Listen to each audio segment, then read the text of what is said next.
Thrissur കാടുകുറ്റിയിൽ super മാർക്കറ്റിൽ തീപിടുത്തം 3 ലക്ഷത്തോളം രൂപയുടെ നഷ്ടമുണ്ടായി.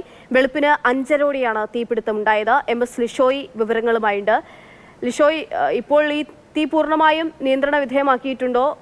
എങ്ങനെയാണ് തീപിടുത്തം ഉണ്ടായത് എന്നതിനെ പറ്റിയുള്ള വിവരങ്ങളൊക്കെ ലഭ്യമാകുന്നുണ്ടോ?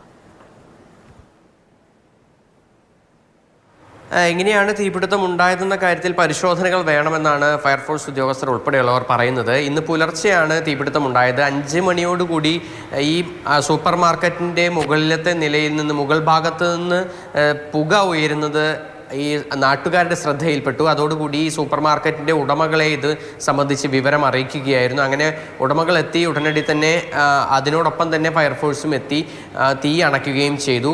രാവിലെ തന്നെ ആ ഒരു കത്തി തുടങ്ങി അല്പസമയത്തിനകം തന്നെ തീ അണയ്ക്കാൻ കഴിഞ്ഞതിനാലാണ് പൂർണ്ണമായും ഈ ഭാഗത്ത് തീ പടരാതിരുന്നത്. പക്ഷേ ഒരു 3 ലക്ഷം രൂപയോളം നഷ്ടം സംഭവിച്ചിട്ടുണ്ടെന്നാണ് ഉടമകൾ വ്യക്തമാക്കുന്നത്. കടയ്ക്കുള്ളിലെ പച്ചക്കറികൾ, അതിനോടൊപ്പം തന്നെ പലതരത്തിലുള്ള റാക്കുകളെല്ലാം തന്നെ കത്തി നശിച്ചു. പല സാധനങ്ങളും ഉപയോഗശൂന്യമായിട്ടുണ്ട്. കാരണം പലതിലും പുകയടിക്കുകയും അതിനോടൊപ്പം തന്നെ താപനില വർദ്ധിക്കുകയും ചെയ്തതോടുകൂടി പല സാധന സാമഗ്രികളും നശിച്ചതായാണ് ഉടമകൾ പറയുന്നത്. എന്തായാലും തീ പൂർണ്ണമായും അണച്ചിട്ടുണ്ട്. പുലർച്ചെ തന്നെ അണച്ചു.